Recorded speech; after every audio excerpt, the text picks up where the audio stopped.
найти удобное положение, но все равно мне было неспокойно. Что-то сегодня ночью было не так. Я ворочался и ворочался, пока наконец не нашел удобное положение. Я закрыл глаза, но не почувствовал большой разницы. В комнате было и так слишком темно, чтобы увидеть хоть что-то. Я лежал тихо и неподвижно. Тело расслабилось, и разум затуманился. И я наконец был готов к необходимому мне отдыху.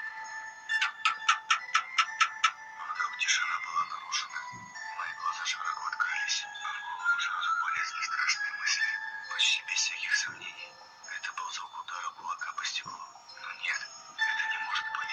А зачем кому-то будить незнакомого человека у него дома? Подумай логически. Если кто-то хочет вломиться, то зачем ему стучать в окно? Они просто разбили бы окно, вломились в дом и наделали много шума. Либо пытались бы вести себя как можно тише. Зачем стучать? Монстров не существует. Я немного успокоил себя. Я мог бы просто посмотреть в окно, но я отвернулся в другую сторону. Я слишком напуган, чтобы повернуть голову, боясь увидеть свой самый большой страх за окном. И все же, что это может быть? Может быть, пара птиц ударились мне в окно? Это слишком неправдоподобно.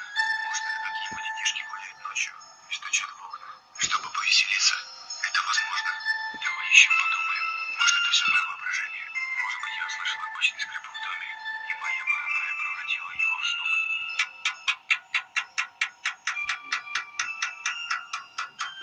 Нет, определенно это не мое воображение.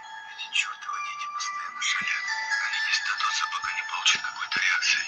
А может быть, какой-нибудь ужасный урод стоит на улице, который только и ждет, когда я выйду, чтобы напасть на меня. Не будь параноиком.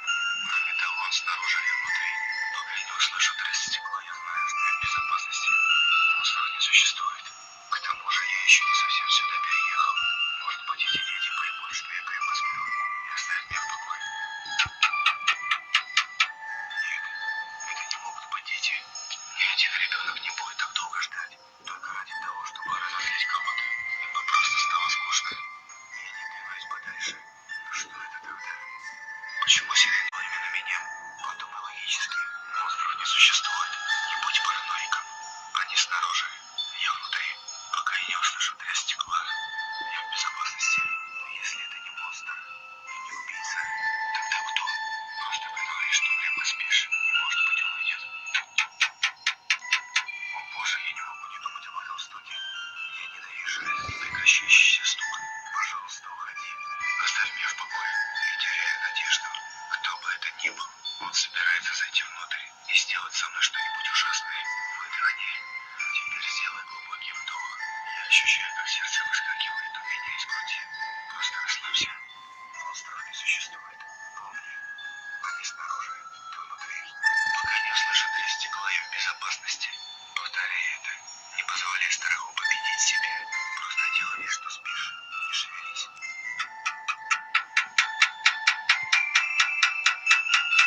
Помни, они снаружи, ты внутри.